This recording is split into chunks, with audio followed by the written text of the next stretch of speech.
Well, hiya, BookTube. Bill Ruttenberg here with the Ruttenberg Library. Want to come to you with a video today and break my streak of not doing videos. We'd had a few weeks here where I haven't put one up, but there is reason why I haven't put any up. So for the last week, I was able to, or I had the opportunity to go be a cabin leader at camp. One of the local churches had asked me to come and do that for them at their camp. And so I got the opportunity to go up to the Upper Peninsula in Michigan, and in a very remote location, we put on this camp for the kids, and it was a lot of fun. I had a blast with the kids. It's very remote, fairly primitive for the most part. They've got electric and lighting in the kitchen that they have, and they got some lighting in the dining hall and then in the chapel, but all of the cabins don't have electricity, and so it's when it gets dark outside, it's lights out and you go to bed, and it was just a lot of fun. Now I will say that Michigan's pretty unique with its weather, and so when we got there, the first 2 nights were like awful as far as the heat goes. It was I think it was mid 90s with just terrible humidity, and it was really hard to fall asleep. The second night I fell asleep fairly quickly, just simply because I was exhausted and tired from doing all the day's activities. But that first night was bad. I didn't fall asleep for quite a while, and just laid there sweating. It was bad.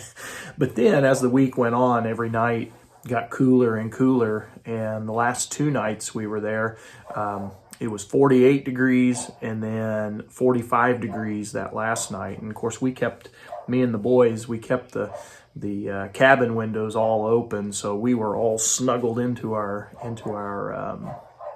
sleeping bags and everything. So it was a fun week. Had a blast. And then so I got back home, and a nice little reunion with my wife and daughter, and my wife and I had to go to St. Joe yesterday. We kind of turned it into a day out for the two of us, and left Katie Bell with Grandma, and so we went and got a bite to eat, and then did my clothes shopping and got ready for school this year. And while we were out, since it was just we were just getting a day out to ourselves, I went and looked at a couple of bookshops, and so where I find some used books that as you know, I really enjoy. So anyway, without further ado, let's show you what I found while I was out.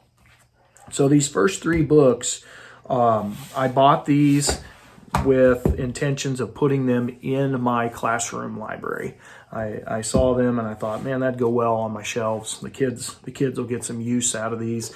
And then this first one, actually, the adults at school could get some use out of, because at school I'm well known as the book guy, and when the teachers, when we do SSR every day, 20-minute reading period. And so the teachers, a lot of the guys will come to me asking for, so what kind of book do you got for me to read? So what I tend to do is I take my nonfiction books that I got here, and when I get doubles, I take them to school, and then I use that as my, since a lot of times when I get those doubles, I've read them, and so I can recommend them and give everybody something to read. So this first one is one I have on the shelf over there, and I saw this and I was like, it's in pretty good condition. I mean, actually very good condition with only one little exception. And this is The Last Best Hope of Earth, Abraham Lincoln and the Promise of America by Mark E. Neely Jr. And with the exception of this mark right here, the rest of the book is in really good shape. And so I thought this would be perfect for a recommendation for teachers at school. So this will go on with what I'll call my adult books. It is from Harvard University Press, and this one was printed in 1995. I think originally 1993 it looks like, but this is a 1995 copy. So yeah, that's going to be good. Put that on the shelf. There's I like this one because it's got, it's got lots of pictures and stuff in the middle, nice glossy pictures. It's got like 3 segments of them from various times in Lincoln's life. So looking forward to that. These next 2 are going to go on my shelf for the kids to partake in. And so the first one is Colonel Theodore Roosevelt by David A. Adler. It's in real good shape. It's an ex-library copy, but the book's in really good shape. You can see Theodore Roosevelt there in his Western outfit. And this is from Holiday House out of New York, a 2014 book. And I like these type of books. They've got, as you can see, good text. They've got lots of pictures that go with the text. And when you're dealing with middle school kids, you tend to want the combination of the 2. Whereas, elementary kids like lots of pictures. Middle schoolers need to be, transitioning into books without pictures. And so you kind of hit a halfway point. And this one's got lots of good stuff in there. And I'm excited to see, what the kids can get out of this. Says Theodore Roosevelt seemed an unlikely head of state to many. Some called him the cowboy president because of his experiences as a Dakota Territory rancher, adventurer, and head of the Rough Rider Regiment in the Spanish-American War. Yet as president, he was anything but a hayseed. He increased the country's stature in the international sphere. He built the Panama Canal and won the Nobel Peace Prize. A tireless crusader for causes he held dear, he was known as the Trust Buster for breaking up powerful monopolies and was one of the most significant conservation activists of his time. This handsome portrait of perhaps our most colorful and energetic president includes photographs and pictures, letters, and other primary documents. Yeah, so looking forward to that, and that's always how I'm trying to persuade my kids to study history, is using those primary documents. So good to see a book that uses plenty of them. The other one that I got for my middle schoolers, it's called What's the Deal? Jefferson, Napoleon, and the Louisiana Purchase by Rhoda Blumberg. It's kind of a bigger book, but again, it's got plenty of text. It's got lots of, I don't know if you can see it there, lots of pictures to go with it to help explain stuff. So I'm real excited about that. I don't think I really need to try to find a synopsis of this because, it's pretty self-explanatory. It's all about the Louisiana Purchase and what they went through. And we always cover this. It's usually towards the end of the school year when we get to this point. But this will be a nice little resource that I will probably prop up on a bookshelf to let the kids know that I have it. I've got some of those little wire racks. You guys have probably seen them. They sit like this, and then the book will sit in there like that to prop them up. I got a bunch of those from the library when they got rid of stuff, and I usually use those over on my bookshelf to showcase books like this so the kids know I have that resource if they're interested. And so, thought that was a pretty good pickup. So that's the end of my stuff for my classroom that I got. I'll take those up today when I go to work in my classroom. We're at that point in the year, we're a couple weeks out from teachers going back, and then I think 3 weeks out yesterday from kids being back in school. And so I got to get up to school and start putting stuff together and getting my classroom ready. And so I'll take those up with me today. And that brings me to the last chunk here. Now, I probably won't read all of these, but these are this is a wide variety of topics. Most of it's history related. So this very first one is Nashville, 1864, The Dying of the Light. This is a novel by Madison Jones. And it says here that it was the Michael Shara Award for Civil War Fiction in 1997. And this may have been just a cover by. I liked it. I knew it was Civil War. So kind of got excited about that. Again, it's just a novel. It's a real short novel.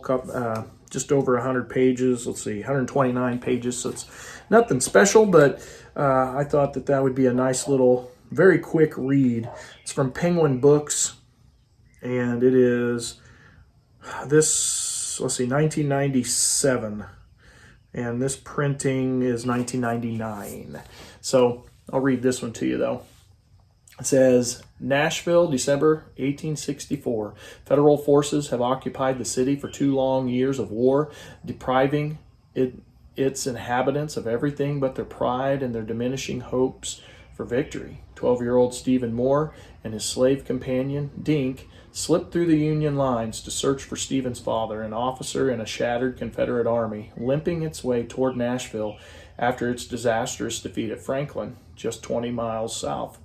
As the battle at Nashville begins, the boys are trapped behind enemy lines, told from Stephen's perspective as a grown man looking back over 36 years. Nashville, 1864, takes us through the disorienting fog of battle and of memory, following the 2 boys toward the brutal climax that shocks them into recognition of their separate identities, black and white, and of the tragic consequences of war. So, yeah, looking forward to that. It's, like I said, a real quick read, an afternoon read, and I always like Civil War fiction. So there's that one. This next one is from Norman F. Cantor, and it is called In the Wake of the Plague, the Black Death and the World It Made. And this goes with my my world history collection that I've been trying to build up over the last couple of years. I've been picking up various titles. So I'm going to need your help on this one, BookTube. I have yet to look up this guy's name, this Norman F. Cantor. I did notice that on the bookshelves at the bookstore there were 2 other books by him. But my wife was giving me the that evil eye for, you better not pick up 3 boxes of books to buy. So this is the one I picked out of the 3 that I saw. So you'll have to tell me, is he a big name in world history nonfiction? Let me know if he's a good one. But this is, again, it's all about the plague. It is, let me give you the details here real fast. It's from Harper Perennial and 2002. Originally in 2001, this is a 2002 copy. So on the back, read the back to you. It says the Black Death was 14th century's equivalent of a nuclear war. It wiped out 1/3 of Europe's population, taking some 20 million lives. And yet most of what we know about it is wrong. The details of the plague, etched in the minds of terrified schoolchildren, the hideous black welts, the high fever, and the awful end by respiratory failure, are more or less accurate. But what the plague really was and how it made history remain shrouded in a haze of myths.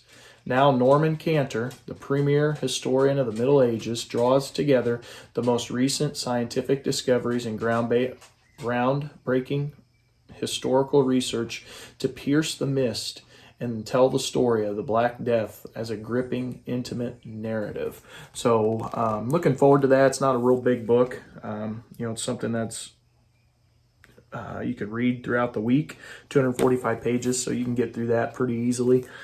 I think. So that'll go well with my world history stuff. I got another world history here. I apologize I got the windows open right now. I know you're probably picking up on the sound. So I got the birds chirping. I got cars going by on the road outside every once in a while. And then if you just heard the clickety click, click, click, that's my dog Clover walking into the room. Her nails clicking on the wood floor, and now she's laying at my feet, deciding to take a nap. But anyway, I'm sorry about all the outside noises. So anyway, this next book, again, another world history title. It says How the Irish Saved Civilization, the untold story of Ireland's heroic role from the fall of Rome to the rise of medieval Europe. And this is from Thomas Cahill. And I have another book by Thomas Cahill, and I think, was it the one on the plague? Let's see. Maybe I got some other titles. Hang on just a second. Let me see if I got some other titles by him. I know I have another Thomas Cahill book. Okay, it doesn't have it listed here. But anyway, this particular copy is a Doubleday. It comes from the Hinges of History series. And it is a 1995 book. Again, happy to add this. And I have heard he is a pretty good historian. So it says, from the fall of Rome to the rise of Charlemagne, the Dark Ages, learning, scholarship, and culture disappeared from the European continent. The great heritage of Western civilization, from the Greek and Roman classics to Jewish and Christian works, would have been utterly lost were it not for the holy men and women of the unconquered Ireland. In this delightful and illuminating look into the crucial but little-known hinge of history, Thomas Cahill takes us to the island of saints and scholars, the Ireland of St. Patrick and of the Book of Kells. Here, far from the barbarian desolation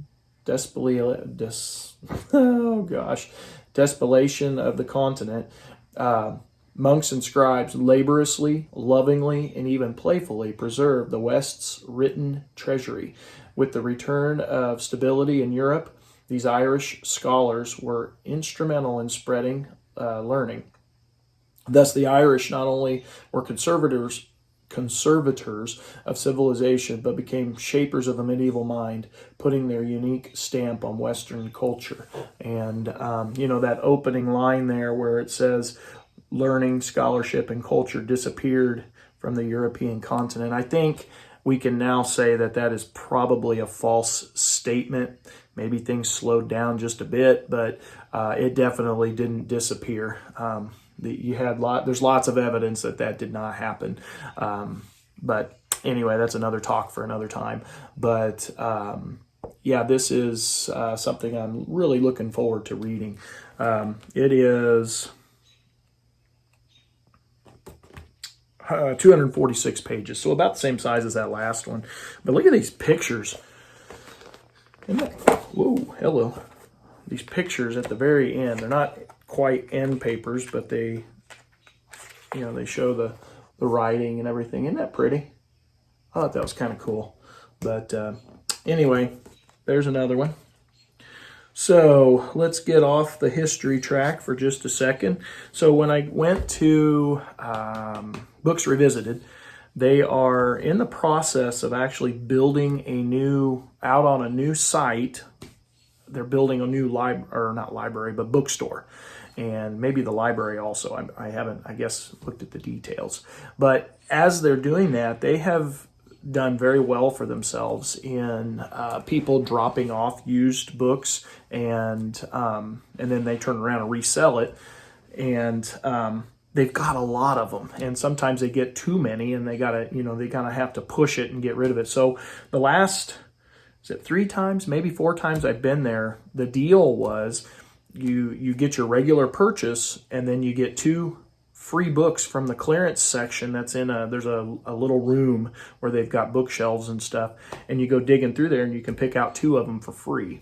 So this is one of them. I'll show you both of them here. This is one of them that I picked up. I'm a sports fan, and so I thought this would be interesting. It's The Homecoming Game by Howard Nemerov, and it's an older one. This is a reprint, but it's from the University of Missouri Press. 1957 was when it was originally done, and this printing is from 1992. So it's, like I said, it's a reprint of that original book, but I'm looking forward to it. I like these old stories, and especially these old sports stories. This used to be for me, when I went to school, you'd find old sports stories on baseball, basketball, football, and they were a staple of my reading diet when I was a kid. I loved them. Now, the only bad thing about this one is the front cover's got a crease that goes right through the middle, but the rest of the book's in really good shape. It says, I'll read it to you. Maybe some of you have read this before. I have never read this one, but it says, although known primarily as a poet, Howard Nemerov was also a novelist of the highest rank. First published in 1957, his critically acclaimed novel, The Homecoming Game, is available once again with a new afterword by his friend and fellow writer Albert Leibowitz. When Charles Osmond history professor at a small town college, has the audacity to flunk Raymond Blent, the football team's star running back, on the eve of the homecoming game. It is the beginning of a chain reaction that upsets a football game and a good many people besides. Osmond is coaxed, even threatened, by students, college administrators, alumni, and townspeople to change the failing grade. But all is not as it seems. Blent has his own reasons for not wanting to play in the game. When Osmond falls in love with Blent's charming young girlfriend, matters really start to heat up. So the homecoming game, adapted for the silver screen as the 1960 movie Tall Story, starring Jane Fonda and Anthony... Oh no, there's a sticker over it. Anthony Perkins is a wise and witty novel by a man the St. Louis Post-Dispatch called one of the most important, engaging writers of our time. So looking forward to that. That'll be a fun read, I think. I like those kind of stories myself. And the other free book that I picked up is actually going to be it's a replacement for one that I have upstairs that's falling apart. I saw it on that free rack and I was like, yeah, I can, do a little replacement and get rid of that other one. And it's a mass market paperback, the one I got upstairs that I'll be getting rid of. But it's Bring Me a Unicorn, The Diaries and Letters of Anne Moreau Lindbergh, 1922 to 1928. And I was happy to get this and get that replacement done. But also, I've read a couple of books this last month that have dealt with Lindbergh, Charles Lindbergh, and of course, his wife has been, brought into that whole discussion. And so I was real happy to get this because it just sparked an interest in me. It's one of those books that normally I would, speed through the shelves trying to find something that looks interesting, and I'd probably overlook this. And but because I've been reading up on the pilots, the early pilots, it just sparked an interest. And so I saw this and I was like, yeah, I can do with that. All right. So this next book is one that our pastor at church camp, he showed a movie with the kids that went with this, and it was Pilgrim's Progress, an old book. Of course, this obviously is not that old, but this is from the Devotional Library, Books Incorporated, and it's by John Bunyan, and I have a naked hardcover. But we watched a movie that went with this, and I was like, I've never actually read that, and I think I'm going to put it on my reading list. And it goes over a lot of different topics in a Christian's walk that lead to some really, really good discussions with the young kids. It's one of those that transcends time. It was good back then, it's good today. So, yeah, looking forward to that. Here's another one. This is more of a kid's book. I could leave it on my shelves at school, and actually I may have it on my shelves at school, but I'm keeping it for myself. It's An American Plague, The True and Terrifying Story of the Yellow Fever Epidemic of 1793 by Jim Murphy. And of course, I actually overlooked this book, last time I was in that particular bookstore that we were in. I can't think of the name of it. But anyway, I overlooked it and left it on the shelves, and then I went back and it was still there. So I was pretty happy that it was. It's in real good shape. But it's about that yellow fever, 1793. It hit Philadelphia, where the temporary capital of the United States was, and you had the United States government having to leave the capital and go to another town because of the epidemic. And I was reading about this. I recently read some nonfiction books on George Washington. I read some nonfiction books on Alexander Hamilton. And then I want to say there was a third one, and I'm not, without having the list in front of me, I'm not recalling it. But I think there was at least 2, if not 3 books that brought this up in the discussion. And I just thought it would be good to have a little bit better look at it. Now, again, this is more of a middle grade book, but still high quality in my opinion. It's from Scholastic, and it is the year 2003. But, it's good. I'm still a big kid. I like pictures. It's got pictures of different things that it's talking about in the text as we go. And, just going to be a nice, I think, an easy read and about a really tough subject. So, last book in the haul. Here we go. Last book from yesterday. This is one that I did not have, obviously, but it's by an author that I really respect. I really enjoy reading. It's Walter Isaacson, and this is American Sketches, Great Leaders, Creative Thinkers, and Heroes of a Hurricane. And so I've read Walter Isaacson before, one of my favorites, and I know this is one that not everybody likes, but I liked his book on Ben Franklin. And then he's got some other ones that good night. What was Einstein? Yeah, I read the one on Einstein, and I really enjoyed that. I was happy to pick this up.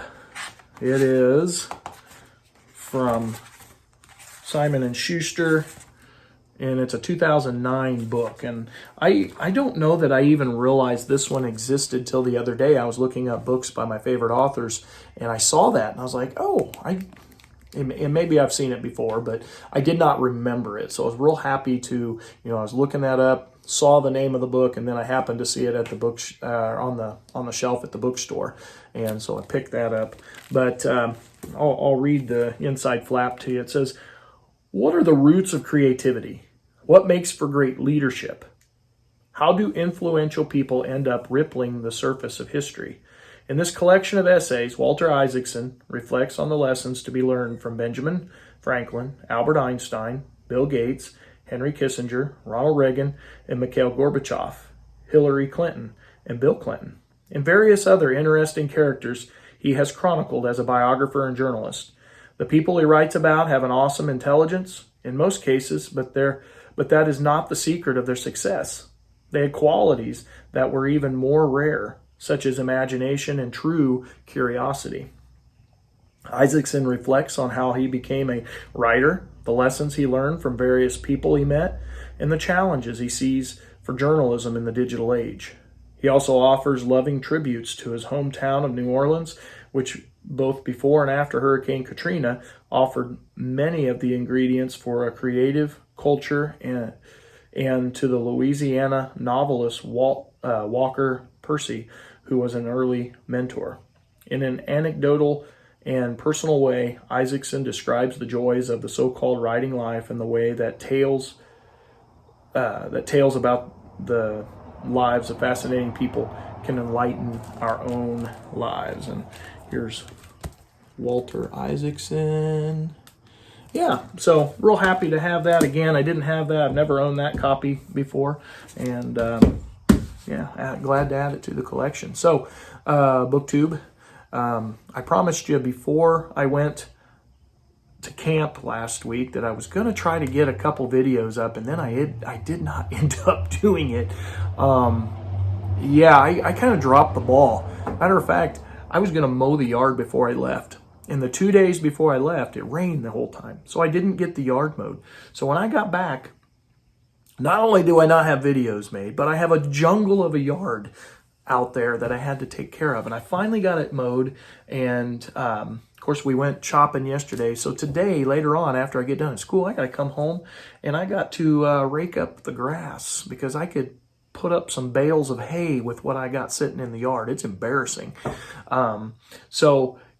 Later today, my goals are get the yard raked, but I also want to do a couple more videos because I do have a stack of mass market paperbacks that I picked up from a couple times ago that I told you were going to be part 2 of my book haul. Got to get those filmed. I got to do a bookshelf tour. I have a book tag that I had all ready to go that I didn't get video. So I got some stuff I got to get videoed. So be looking for those in the near future. Hopefully I can get those done. And thank you for watching. I appreciate it. And until next time, happy reading.